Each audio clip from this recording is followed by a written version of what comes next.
Hello, Lagos. Up you, Lagos. Greetings, wonderful Up You community. Welcome to another episode of your favorite radio show, Up You with Ezinne. How you all doing today? Is it me or is this January different? It looks like it's running. It's almost mid-month. I can't believe it. I checked the date today and I'm like, whoa. Climate change, has it affected our day change? Is that what we're going to call it now or something? I don't know. Well, it's still charge up season and today we're charging up our relationships. It's Up You with Ezinne, finding self, finding purpose. My name is Ezinne Kalu and I'm your host.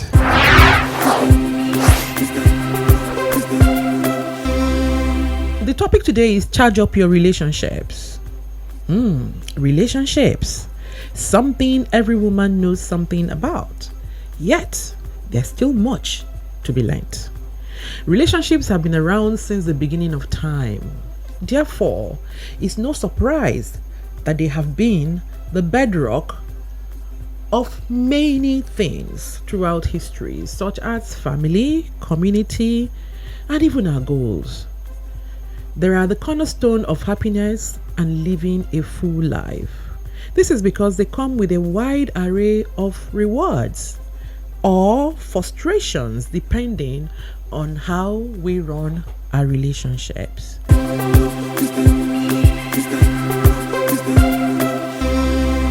Woman, charge up your relationships. No one is an island. We all need relationships to thrive in this life. Relationships provide us with friends and family to share our lives, with people who can help us out in good and tough times. Relationships tend to bring us plenty of laughs and as a result, plenty of joys. Our relationships can make or mar us, and we need to charge them up to make them work for us positively this year.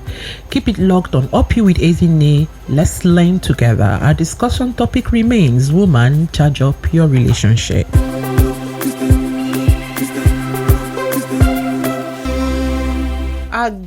Our delectable guest is already seated in the studio and her name is Chinwe Kalu, also known as CK.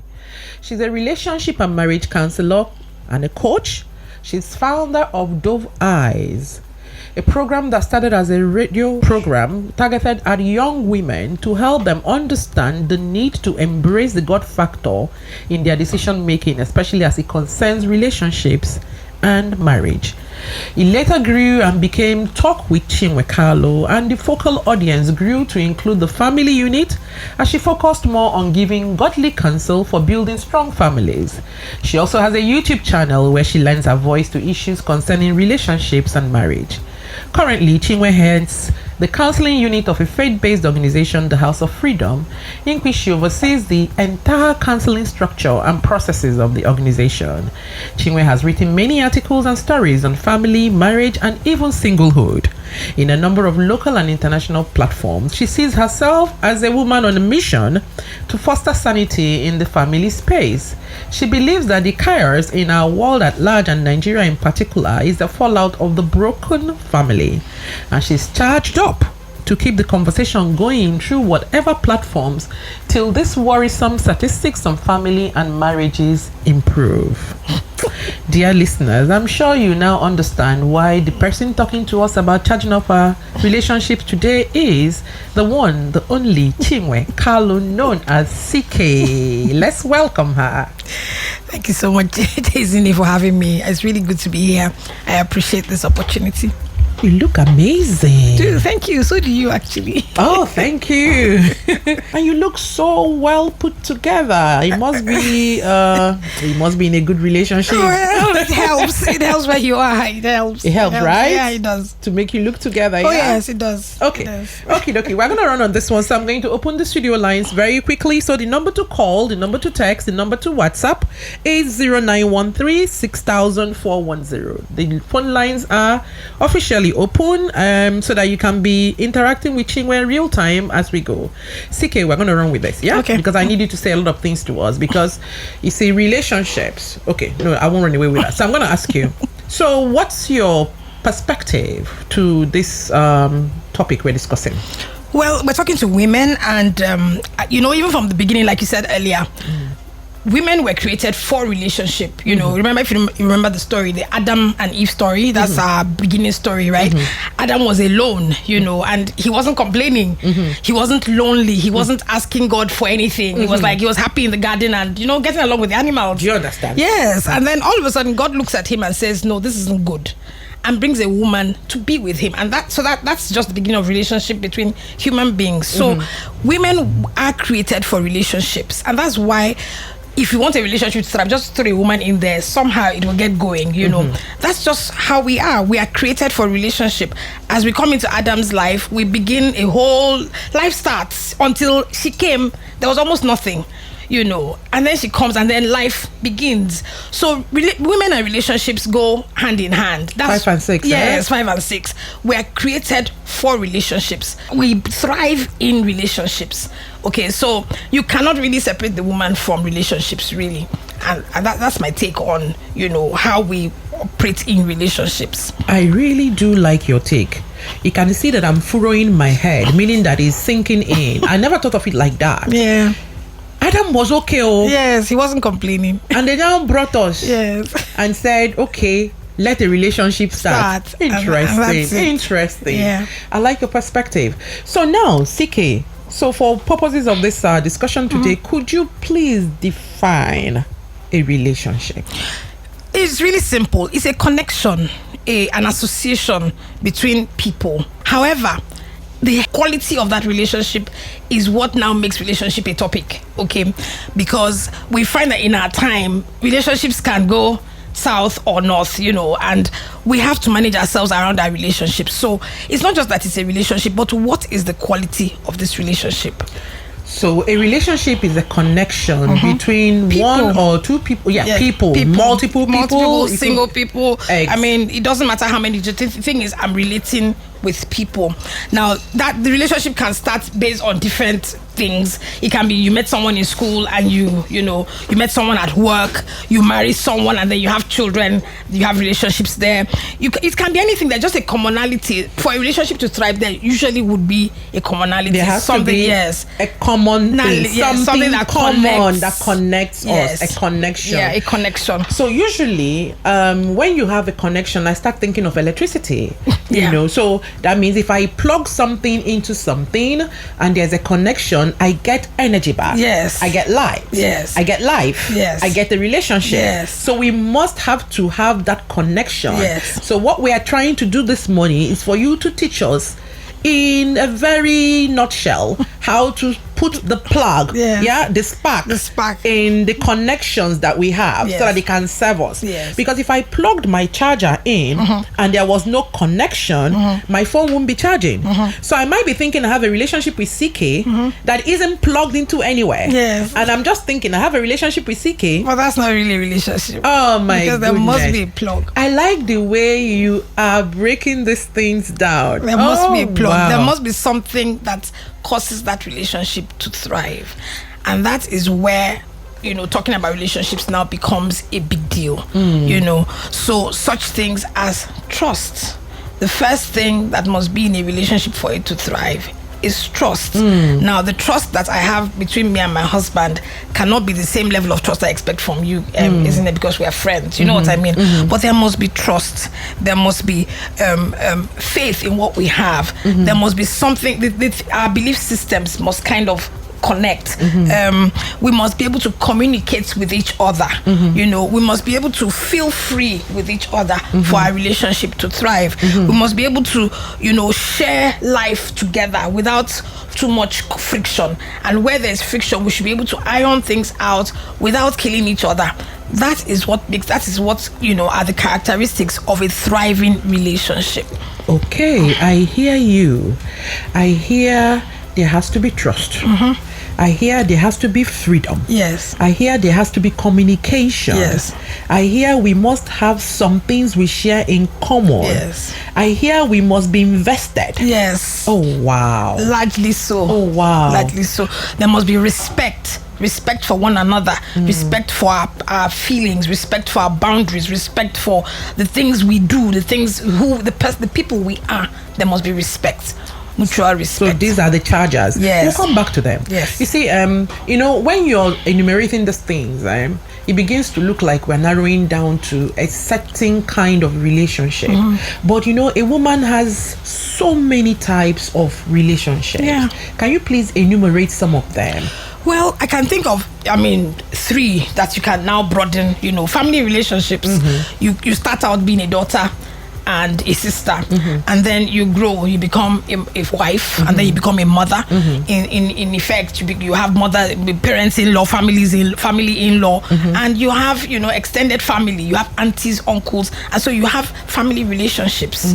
Okay, then you have maybe work, business relationships. That those are also associations that must be managed. And even though the extent to which some of those characteristics I mentioned earlier might not be the same in all types of relationships, but there is an element of them in every good relationship, even in a business one. You know what I mean? Okay, so there's that. Those are the 2 major ones: your family relationships, your work relationships, and then you have friendships. Friendships you make along the line. They could be church friends, they could be school friends, they could be university friends, they could be friends you make even at work. They're no longer so much business relationships as they are friendships, because in the workplace you have people you work with and you get along with well, but in that same office there are people that you now become besties with, who now you take home, you go to their homes, they come to your home and all. By the time you look at all your relationships, they fall into these 3 categories majorly. You're either a business person or a career person who's in business work related relationships, and your family relations, and then you have friendships, associations.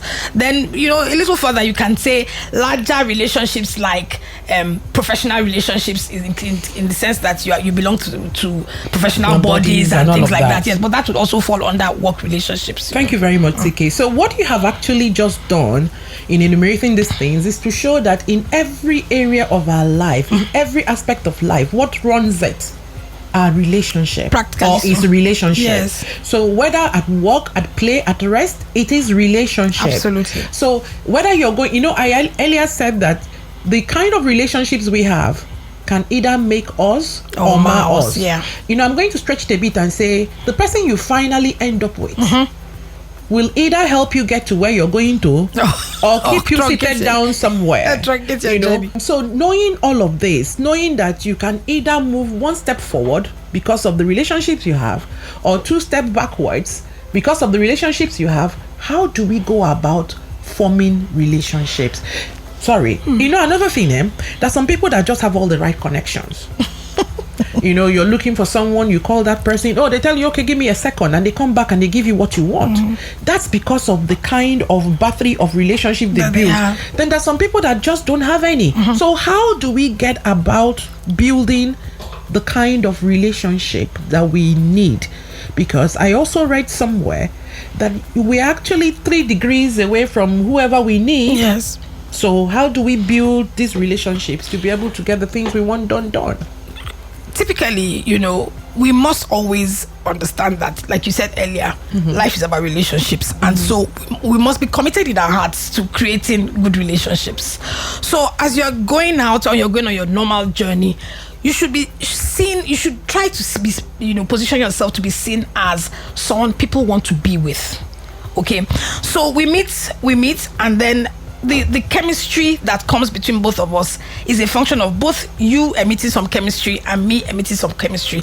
Me being committed to creating a relationship with you, understanding that we need each other, and the more the merrier, really, when you look at it.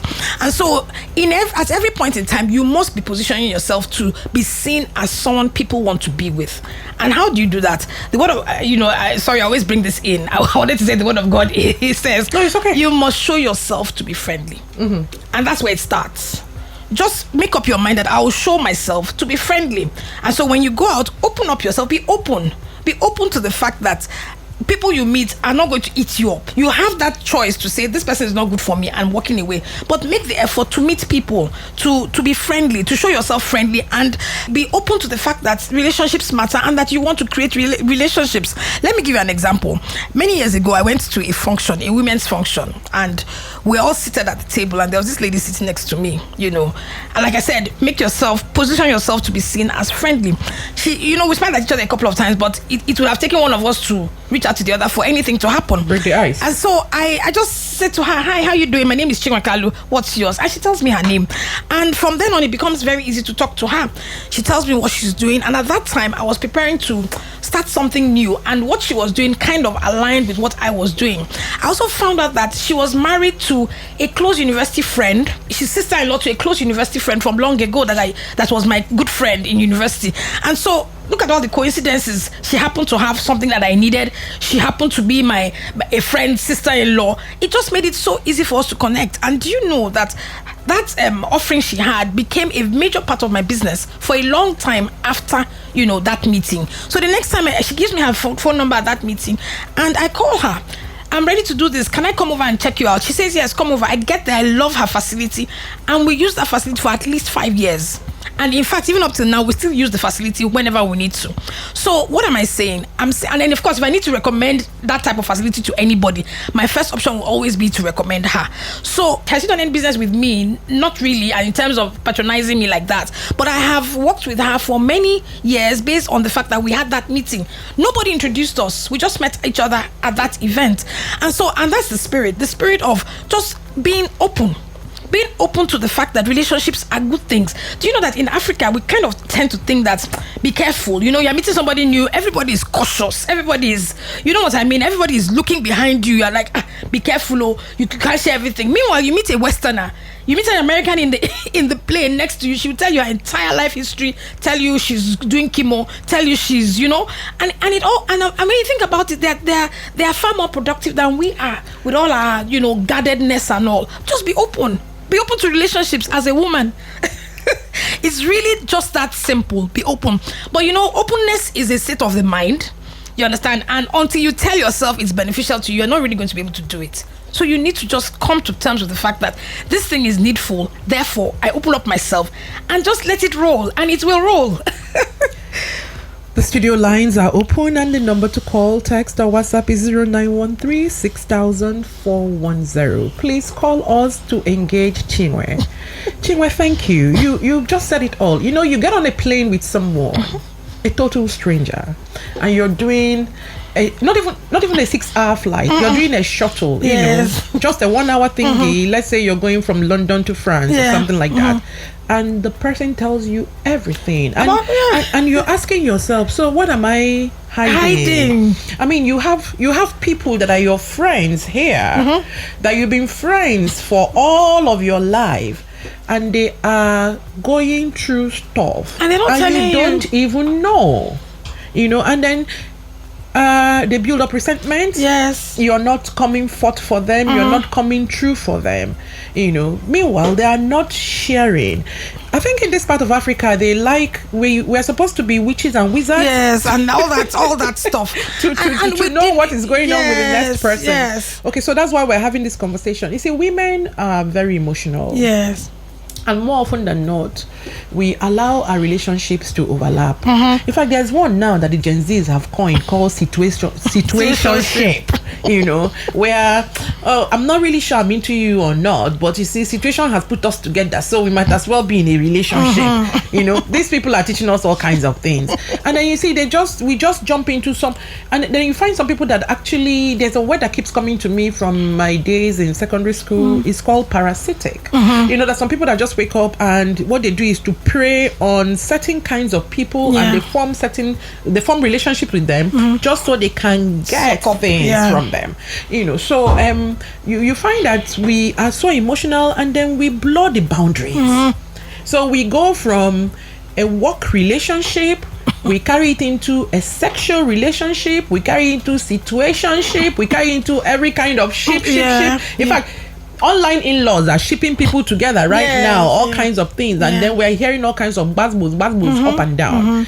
How can a woman avoid all of these drainers this year? Okay, so a woman has emotions. Okay, she can be referred to as an emotional being. However, you talk about the fact that people must live purposefully, and living purposefully is a thing of the mind, a decision that people have to make. And you as women, we must get to that place where we make up our minds that for us to be able to live out the lives that God and that our destinies and our purposes, we really must learn to put our emotions in check. And the way you do that is by creating boundaries. Boundaries are not just about other people, they're also boundaries you create for yourself. And say to yourself, these are no-nos. Okay, these are no-go areas. I think that every young woman or every woman should be able to tell herself, I will not allow myself get carried away by my emotions to the point where I no longer think. You must be able to think. You must be able to analyze situations and make decisions that augur well for you. So when you're in the workplace and then you forget yourself and begin to have an unacceptable or a relationship that's not advisable in the workplace, it's simply because you've let your guards down. You've let your emotions down. We must learn to have control of our emotions. That's what discipline is about, and that's what boundaries are about. If you do not create boundaries for yourself, you can't expect people to obey your boundaries. You must learn to put yourself within your own boundaries. I will go this far, but not further than this. I will relate with people as such and not beyond here. In the workplace, I keep myself away from workplace relationships. If you are going to start to have those kind of relationships, you must go back to the drawing table and ask yourself, why this? How does it add up for me? How does it benefit me? Otherwise, you need to be able to manage your emotions and put them under control. That you're a woman doesn't mean that you don't have control. That you're a woman doesn't mean that you don't have ability to think properly and analyze your situations and analyze your lives. We have become boss ladies. I mean, we're boss ladies all over the place. Why can't we manage our personal emotions? If we can manage businesses, we can manage, $1 million businesses, we can manage billion naira businesses. We are making strides in the business world. And then when it comes to emotions, we can't. We seem to lose it and can't seem to. It's the same principles that you use in the business place to manage yourself, that you manage your personal self. So the first thing you must do as a woman to even begin to think about fulfilling purpose or living a life of achievement is putting your emotions under check. Because if you don't, you're going to have problems with your relationships. So it doesn't even have to be as bad as you being in a workplace and now getting into a sexual relationship with someone who you shouldn't be in. But other things, for instance, someone upsets you in the office. Your boss, for instance, upsets you in the office and you're unable to manage your emotions around your boss. That won't work. So we have to learn to manage our emotions in all our relationships, with our friends, with our spouses, with our children. In all our relationships, managing your emotions is critical to those relationships thriving. Really, thank you, Chinwe. Thank you. It also helps, I think, if you define every relationship appropriately. Yes. And say, this is what this relationship is for, and this is what this relationship is supposed to do. Yeah. So that you walk within those guidelines and do not stretch the boundaries. Yes. Okay, so now let's narrow it down to my favorite part. The husband and wife relationship. You see, everywhere you go right now on social media, I tend to say that we live in two worlds at the same time. We live in the universe and we also live in the metaverse. So on social media, everywhere you go is buzz, break up, serving breakfast, up and down, marriages, crashing, here and down. And then you find that the young ones are even afraid to get into relationships and get into marriages. That like, if it's like this, so I'm not going. And I know that there are people like you that are in fantastic marriages. And I wonder why people who are in good marriages are not celebrating their good marriages. Well, so that, because all we're hearing is the bad news. But there are people who have been married for forever, who are actually, fruitful, purposeful, and enjoying their marriage. And enjoying their relationship, Please, could you tell us what's going on in your own opinion, one? And then two, how can we set a good example? Because we all have young children who are now very confused whether they should or they shouldn't. Yeah. Well, I do know that one of the critical reasons that marriages don't we're having all these challenges is because people are pressured into marriage for different reasons, and so the basic motive for getting married is not correct. And so if you get married under any other premise than the fact that you are ready to get into this and give it what it takes, because marriage requires that we give of ourselves as much as you also should receive as you get married, but that commitment to give of yourself is primary. And a lot of people do not understand that it requires a lot for people to be able to give of themselves. It requires maturity. It requires a certain sense of meekness, where you shut yourself down and decide that this relationship relationship, I want to give myself to it, and then give yourself to it, this despite what you see. Okay, so that and it just starts what I just said. It's not for children, it's not for babies, and it's not a function of how old you are. It's not a function of how much money you make. It's not a function of the fact that your biological clock is ticking. But these are the reasons people get married. A girl says to herself, I'm getting old. By the time you get to 28, 29, girls start to panic and start to think, oh, what's happening to me? And then you at that point, you all you're thinking about is my biological clock is ticking, I need to do something. And then the first person that comes along that looks nice, that says the first nice things to you, you decide that is the person you want to marry. Meanwhile, this person might have other things that for which reason you shouldn't be marrying him. So a lot of people are marrying for the wrong reasons. We are pressured into marriage. My friends are getting married. I don't want to be the only one who's not getting married. Somebody comes along and you marry. I think I've arrived. I've gotten to that place. I have a good apartment. I have a few cars. I have a business that is thriving. So I can take care of a woman now. But being married has nothing to do. You spend money, but it is not about the money. There's so much more to being married than having the money to take care of a woman. And so he gets married and he finds out that he's unready. The way we prepare for, when you go to, I always ask people, if you're a lawyer and you're going to school, you go to school. Remember all those things that we do when we're studying for law, the law degree. Please just hold that thought. We have a call. Good morning, UpyouwithEzinne. Who is calling and where are you calling from? Hello. Hello. Good morning. Good morning. Good morning. I'm Lydia calling from Alaba. Good morning, Lydia. How are you? I'm doing fine. So I have a question. Go ahead, please. The story is about women taking charge of their relationships, right? Mm-hmm. So what do you advise women to do?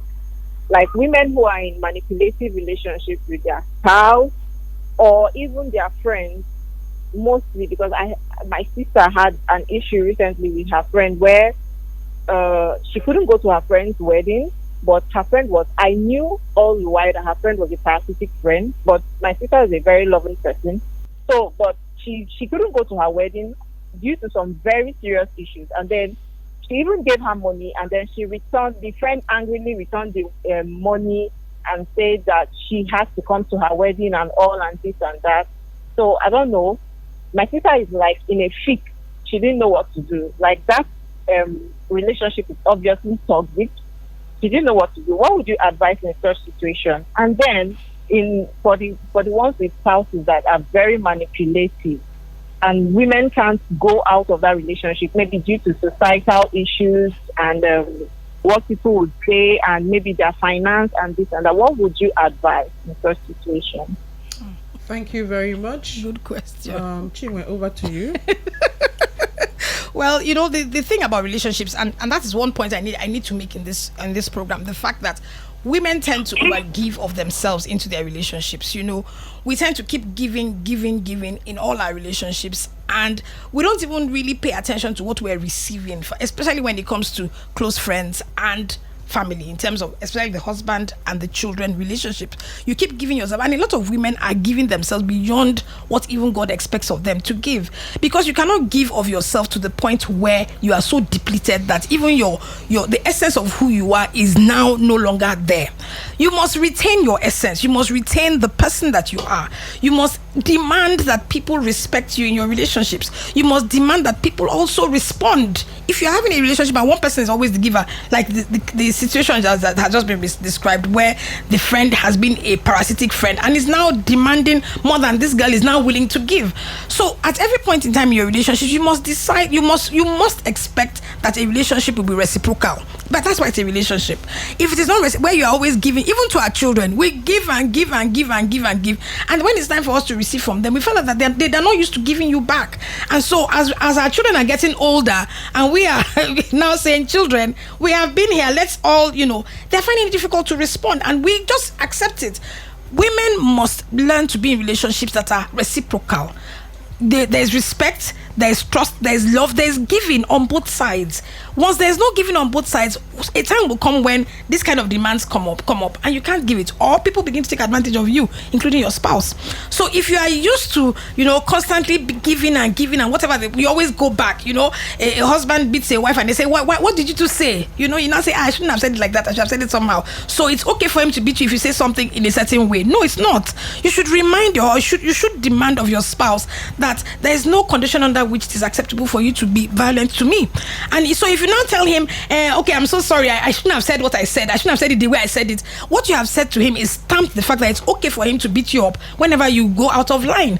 So you have to be able to make those boundaries, and that's where the boundaries now come in, where it's not at the point when you get into marriage and then now start to set the boundaries after you have gotten in, when he has already done one thing. You're already in the lion's den. Yes, you are. And so it becomes a mess. And that's why I really prefer to talk to women before they get into marriage, because this boundary should be set ahead of the relationship. From the minute you are dating a guy, you should be demanding the fact that you must be respected, you must be allowed to thrive as you must be accepted for who you are. Whether you are fat or you are thin or you are tall or you are short, you must be accepted for who you are. You are a boss lady, you are the kind of lady who likes to get things done. He must accept you for who you are. And if he doesn't like it, it's okay.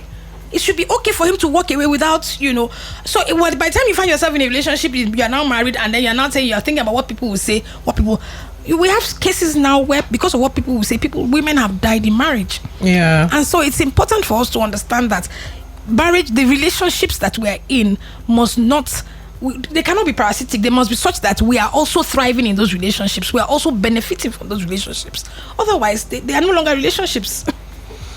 True, Chinwe. Let me, when she was talking, she used certain phrases that I think is shaping narratives now more often than not. Because when I was growing up, these phrases were not there. You hear things like manipulative. Yes. You hear things like narcissism. Yes. You hear things like also, the way they throw this Gen Z. Yes. The narrative is everywhere. And by the time you check out the meaning of these words, you find that almost everybody qualifies to, some of us or most of us have these traits here and there, yes. Sometimes, so what am I saying now? I'm saying, the way it is, you learn a new thing and then you keep meeting it everywhere. So are we brandishing these words, like that?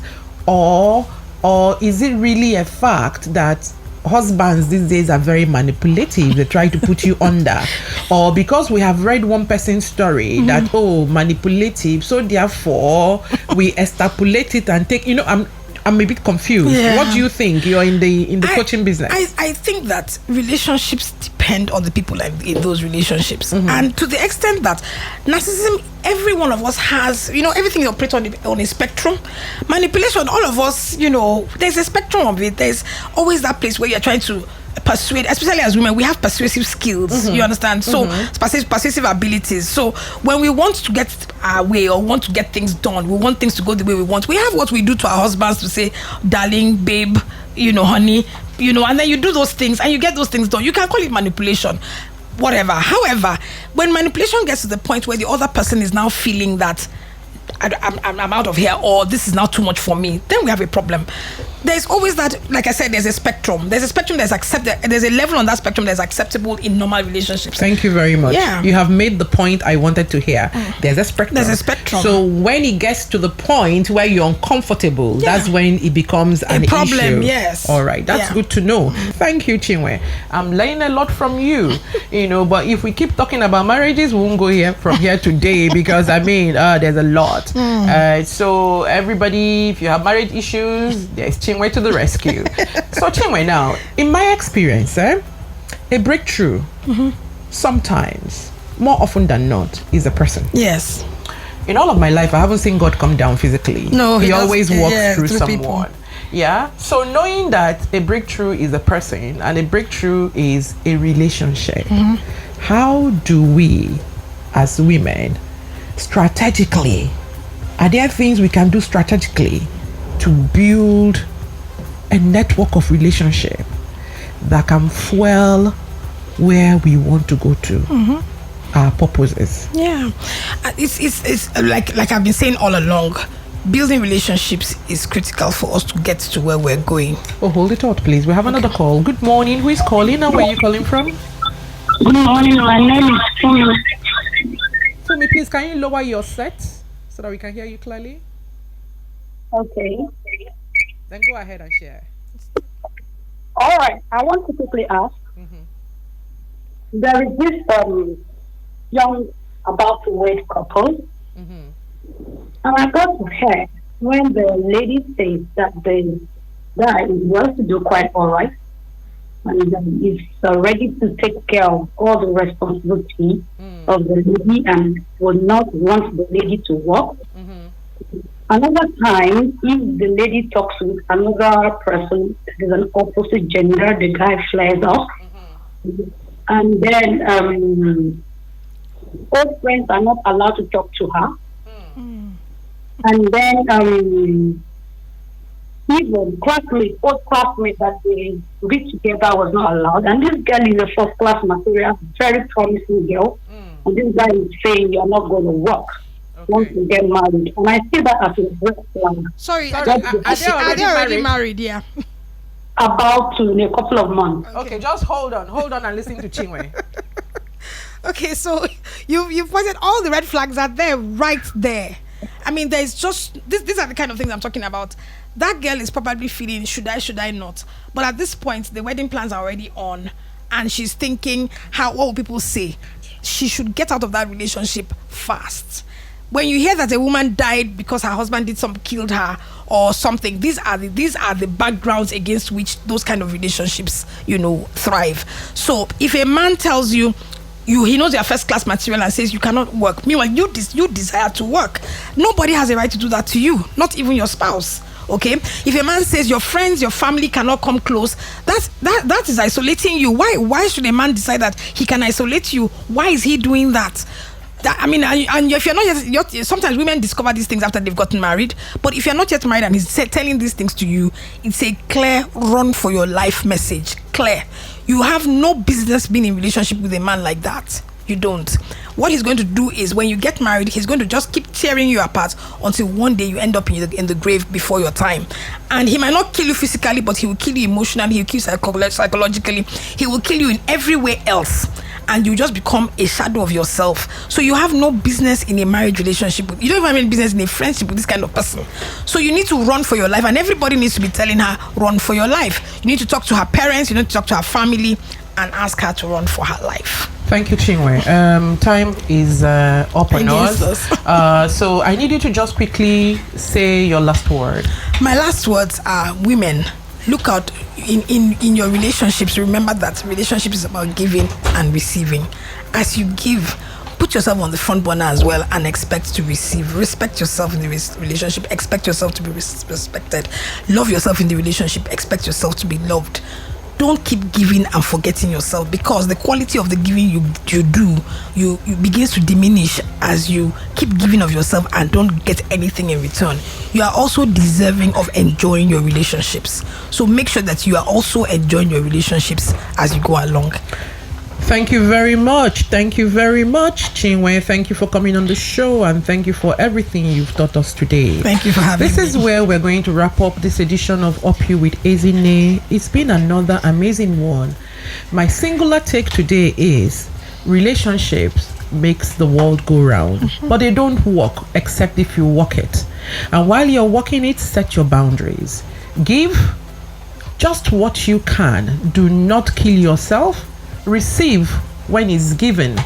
Do not be stingy on receiving. Is a two-way street.